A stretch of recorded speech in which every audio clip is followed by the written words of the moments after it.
오늘 우리에게 주신 하나님의 말씀은 마태복음 11장 2절부터 15절까지의 말씀입니다. 저와 여러분이 한 절씩 교독하고 마지막 절은 함께 합독하겠습니다. 그런데 요한은 그리스도께서 하신 일들을 감옥에서 전해 듣고 자기의 제자들을 예수께 보내어 물어보게 하였다. 오실 그분이 당신이십니까? 그렇지 않으면 우리가 다른 분을 기다려야 합니까? 예수께서 그들에게 대답하셨다. 가서 너희가 듣고 본 것을 요한에게 알려라.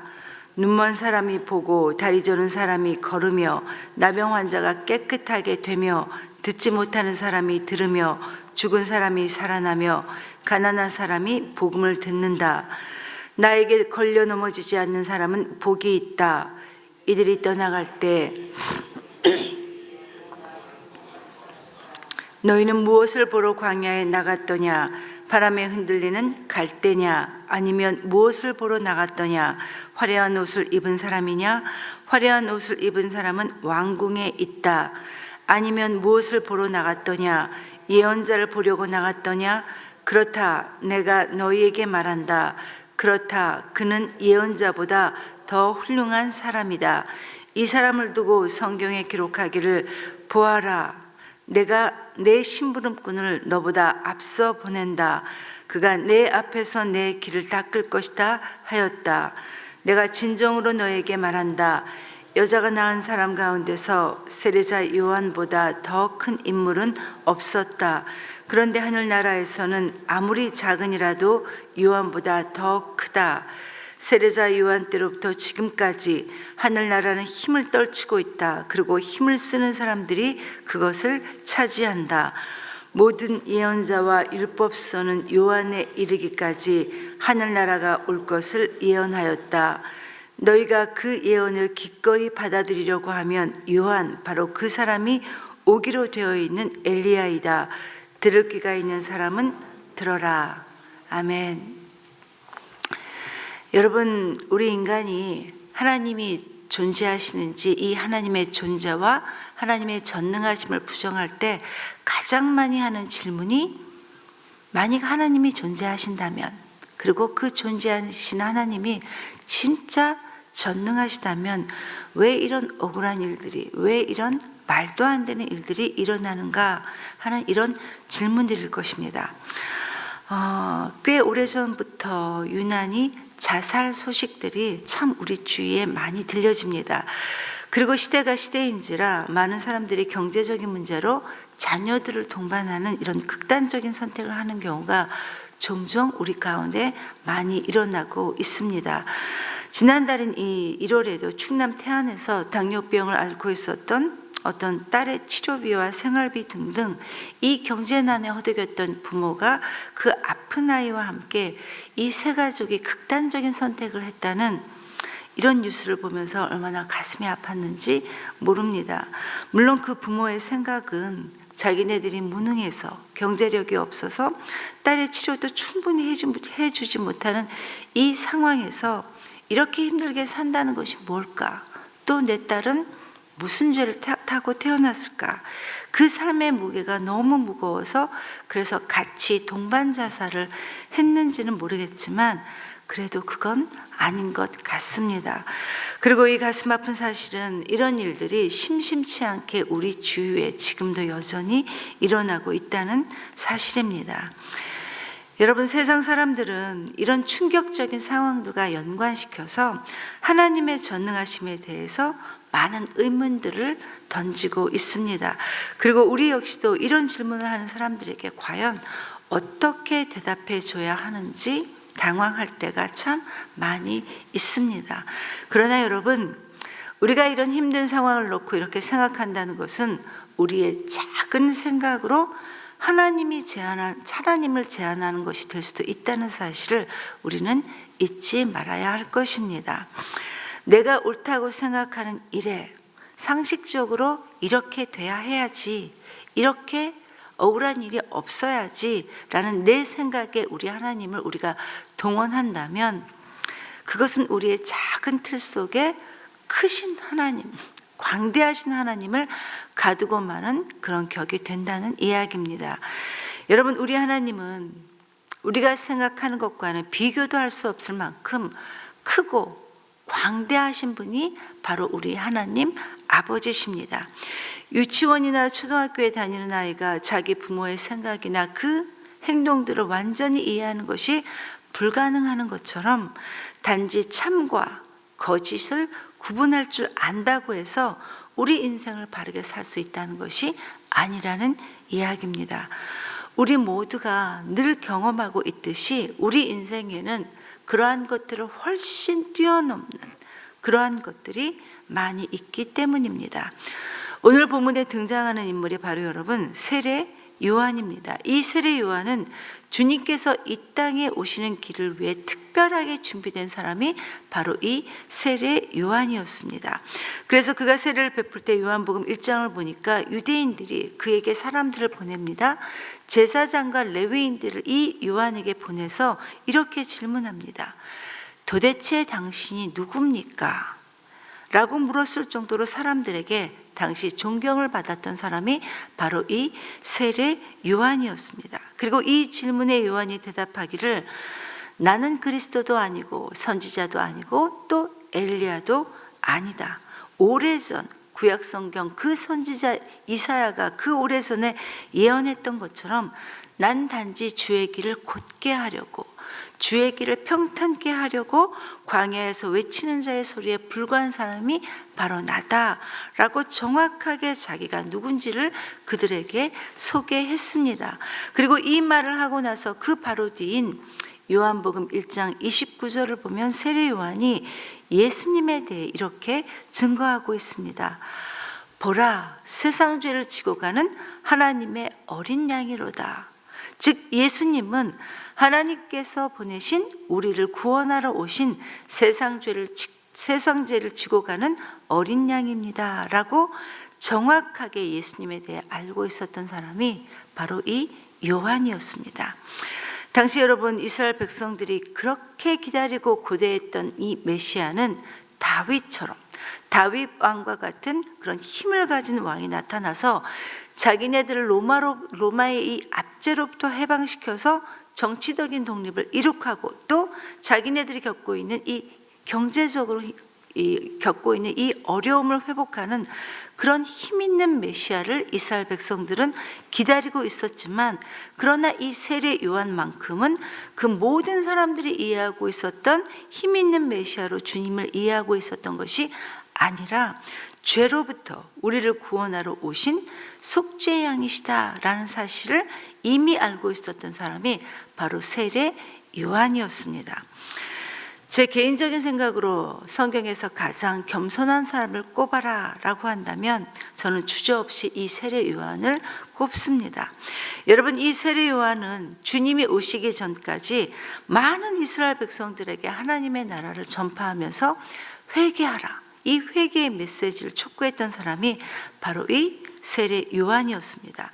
그리고 이스라엘 백성들은 이 요한으로부터 세례를 받았을 정도로 사람들에게 정신적으로 인정받았던 사람이 바로 이 요한이었습니다. 그런데 이랬던 그가 정작 주인공이신 이 예수님이 오시고 나서는 그 역사의 무대에서 조용하게 사라졌다는 이 사실 하나만으로도 그가 얼마나 하나님 앞에서 겸손한 사람인지를 충분히 알 수 있다는 것입니다. 그만큼 세례 요한은 자기의 역할이 어떤 것이었고 또 자신의 신분에 대해 또 예수님에 대해서도 바르게 인식하고 있었을 뿐만 아니라 자신의 인생이 오직 주님 한 분만을 위해 준비된 사람이었다는 이 사실을 그는 정확하게 알고 있었다는 것입니다. 그런데 오늘 본문을 보면 이러한 요한의 행동은 사뭇 우리를 당혹스럽게 만듭니다.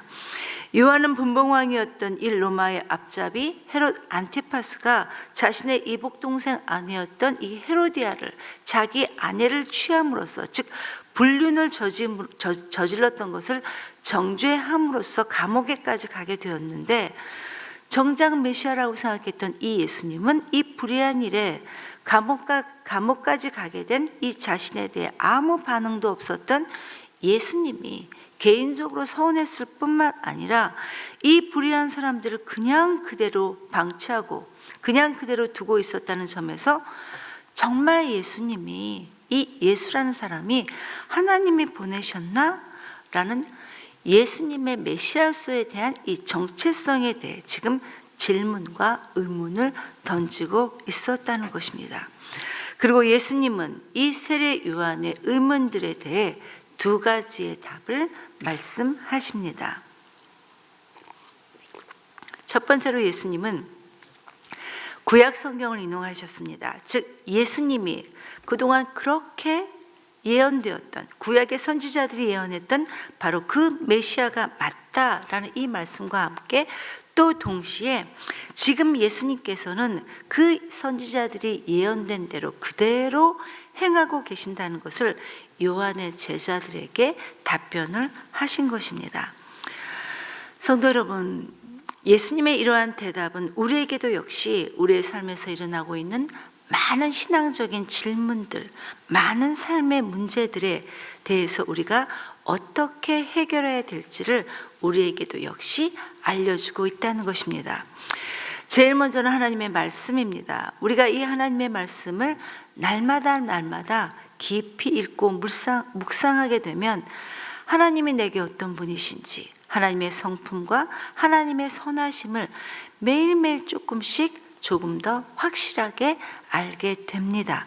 자신의 아들을 내어주시기까지 우리를 구원하신 그 깊은 하나님의 사랑이 여전히 우리의 삶에 있다라는 사실을 우리는 발견할 수 있게 된다는 것입니다.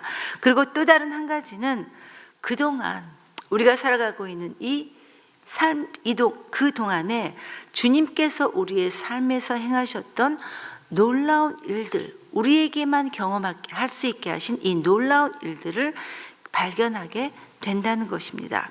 설령 지금 우리의 상황이 이해되지 않을 만큼 힘들고 버겁고 이런 고통 상황 가운데 있다 하더라도 주님의 자비하심과 주님의 인도하심이 나와 그동안 함께 하셨다는 이 은혜를 기억할 때 우리 안에 스며들고 있었던 이런 신앙적인 질문들은 자연스럽게 해결될 수 있다라는 것입니다. 그렇기 때문에 지금 예수님께서 세례 요한의 제자들에게 주셨던 이 답변들은 세례 요한에 주었던 메시지이자 또한 이런 신앙과 삶의 의문을 가지고 있었던 우리 모든 성도들에게 주시는 답변이기도 하다라는 것입니다. 이 하나님의 말씀이 우리의 신앙을 건강하게 날마다 세워갈 수 있기를 간절히 기도합니다. 그리고 15절까지는 세례 요한에 대한 예수님의 평가에 대해 기록하고 있는데 예수님께서는 여자가 낳은 자 중에 이 세례 요한보다 더 큰 사람은 없다라고 이렇게 말씀하시면서 14절 말씀에 구약 성경에서 예언되었던 이 선지자 엘리야가 바로 세례 요한이다. 그리고 이 엘리야가 준비한 길로 오시는 이 주가 바로 우리 주 예수님 당신이다라는 사실을 알려주시는 것으로 오늘 본문이 여러분 마무리되고 있습니다. 성도 여러분, 오늘 이 본문의 말씀을 통해서 우리 역시도 잊지 말아야 될 사실은 이 세례 요한이 예수님께 대해 가지고 있었던 이런 서운한 마음들, 또 예수님에 대해서 가지고 있었던 이런 질문과 의문들이 우리에게도 역시 시시때때로 찾아오고 있다라는 것입니다. 여러분, 솔직히 우리는 우리 주 예수 그리스도가 우리 인생의 구주요 주님이다라는 이 사실에 별 의문들이 없는 사람들입니다. 의심하지 않습니다. 그래서 우리가 이 땅을 떠나면 천국에 갈 것도 의심하지 않고 확실하게 우리의 믿음을 믿고 고백하고 있습니다. 그런데 문제는 뭐냐면 주님께서 행하시는 방법, 주님께서 행하시는 이 타이밍, 즉 하나님께서 역사하시는 이 방법과 타이밍에 대해서는 많은 질문들, 많은 의문들이 우리에게 여전히 있다라는 것입니다. 내가 이해할 수 있어야, 내가 합리적으로 이해되는 방법으로 우리 주님께서 역사해 주셔야 한다는 이 생각들이 얼마나 많은지 우리의 생각과 마음은 끊임없이 우리 스스로에게 질문하고 의문을 던지고 있다는 것입니다. 저와 여러분 우리 모두가 설령 지금 내 인생에 일어나고 있는 이 하나님의 일하심이, 이 하나님의 행하심이 이해되지 않는다 하더라도 결국에는 이 모든 것들이 우리에게 얼마나 큰 은혜로 돌아오게 될지, 그리고 하나님께로부터 얼마나 큰 칭찬을 받게 될 것인지를 믿음으로 바라볼 수 있는 저와 여러분이 될 수 있기를 간절히 기도합니다. 그래서 우리의 삶이, 우리의 남은 삶이 하나님께서 기뻐하시는 이 삶으로 살아갈 수 있게 되기를 간절히 기도합니다. 이 시간 말씀을 기억하면서 하나님께 함께 기도합니다. 하나님, 우리가 믿음이 부족하고 우리가 연약해서 종종 주님의 선하심과 인도하심에 대해 의문이 들 때가 참 많이 있습니다. 하나님, 이런 우리를 불쌍히 여겨주셔서 그럴 때마다 다시금 말씀으로 그리고 주님의 은혜로 우리를 일으켜 세워 주시옵소서. 그래서 우리의 평생이 주님으로 인해 기뻐하고 이 기뻐하는 힘으로 이 세상을 넉넉하게 살아갈 수 있도록 하나님 우리를 도와주시옵소서. 이렇게 기도하시고 오늘은 가정을 위해 기도하는 날입니다. 하나님, 우리 가정이 주님만을 믿음으로 섬기는 이 가정이 될 수 있도록, 그래서 아직도 믿지 않는 가족들이 우리 주위에 있다면 하나님 그들을 만나 주시옵소서. 또 특별히 내일부터 명절이 시작되는데 오래간만에 만나는 이 가족들을 섬기며 사랑하는 이런 시간들을 보낼 수 있도록 하나님 우리를 도와주시옵소서. 이렇게 기도하시고 각자 자유롭게 기도하시고 돌아가시겠습니다.